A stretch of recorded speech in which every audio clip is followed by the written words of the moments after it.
দুইটাই ঢুকেছে এইভাবে, চুপ করে নেই, কেউ কোনো খোঁজ খবর নেই, কোনো একটা লোক আনতে আইতে দেয় নাই আমারে। আমি অফিস থেকে আসতে আসতে দেখ দেয় তারা বেড়া দিয়ে দিয়েছে। চলাচলের রাস্তা বন্ধ করে দেয় এভাবেই মই বেয়ে উপরে উঠে ছাদ টপকিয়ে বাড়ি থেকে বের হতে হয় এই পরিবারটিকে।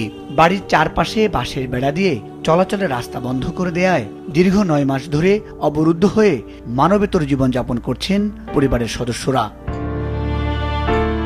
গাজীপুরের শ্রীপুর পৌরসভার কেওয়া পূর্বখণ্ড গ্রামে প্রায় 25 বছর আগে 2006 সালে আমিরুল ইসলাম ও তার স্ত্রী শামসুন নাহার মৃত আবুল হাশেমের ছেলে আমজাদ হোসেনের কাছ থেকে 3.5 শতাংশ জমি ক্রয় করে বসতবাড়ি নির্মাণ করেন।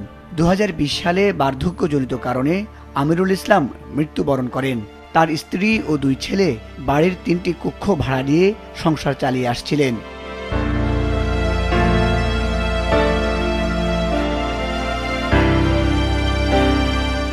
অভিযোগ উঠেছে জমি বিক্রেতা আমজাদ হোসেন অবরুদ্ধ করেই থেমে নেই।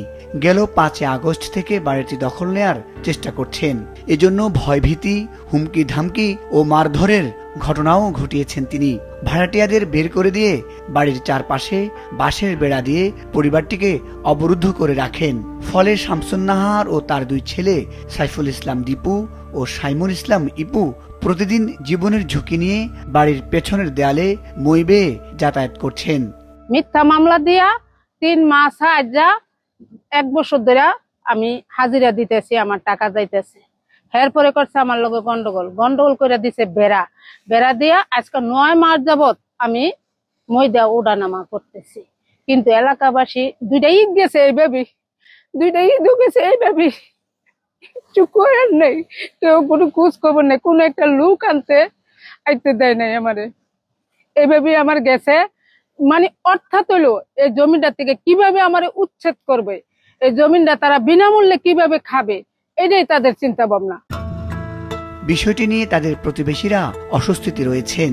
এর সঠিক সমাধান চান তারা। আম্মুর বাসায় থাকা অবস্থায় তারা আইসা পিছন দিয়ে বেড়া দিতেছে। পরে আমার আম্মু কথা বলতে গেছে যে আমরা বেড়া দিস কেন, তো আমারও রাস্তা আছে যাওয়া, পিছনে যাওয়া। আমার আম্মু এই কথা বলার কারণে নুরুল কারমিন হুদা আমার আম্মুরে মারধর করছে। মারধর কইরা আমি অফিস থেকে আসতে আসতে দেখ দেয় তারা বেড়া দিয়ে দিয়েছে। তবে যে মানুষটা পেছনে বাড়ি আছে তার তো গতিপথ বন্ধ করা যাবে না, এটা তো অমানবিক। তাকে একটু চলাচলের রাস্তা দেওয়া আমাদের উচিত, এবং এটা পৌরসভার ভেতরে পৌরসভারও দায়িত্ব আছে। এইটা যেন দ্রুত এটার একটা সমাধান হয়। যেমন একটা মানুষ কখনোই এভাবে থাকতে পারে না।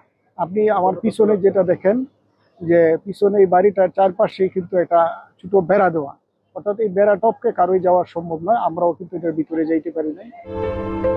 তবে সংবাদকর্মীরা বিষয়টি নজরে আনলে মানবিক বিবেচনায় নিয়ে রাস্তা তৈরি করে দেওয়ার আশ্বাস দিয়েছেন উপজেলা নির্বাহী কর্মকর্তা। সরকারি বা অন্য কোনো বিষয় থাকতো, বা যদি পূর্বতন সময় এটা রাস্তা হিসেবে ব্যবহার হয়ে থাকতো, এরকম কোনো বিষয় থাকতো, তাহলে আমরা হয়তো বা রাস্তা নিজে থেকে তৈরি করে দিতে পারতাম। কিন্তু একেবারেই ব্যক্তিগত সম্পত্তির উপরে তো উচ্ছেদ কার্যক্রম চালানো যায় না, আনলেস যদি না কোনো কোর্ট অর্ডার থাকে। এই কারণে আমরা আপাতত ভাবে লোকালি এটাকে উনি যেন রাস্তা প্রোভাইড করেন, এটার আমরা ব্যবস্থা নেব। আশা করতেছি উনি আমাদের দ্বারা প্রভাবিত হয়ে উনি রাস্তা প্রোভাইড করবেন। শুধু আশ্বাস নয়, মানবেতর জীবনযাপন করা পরিবারটি দ্রুত প্রশাসনের হস্তক্ষেপ কামনা করে চলাচলের পথ সহজ করার দাবি জানিয়েছেন। মুজাহিদ সাকিব, মাছরাঙ্গা নিউজ শো।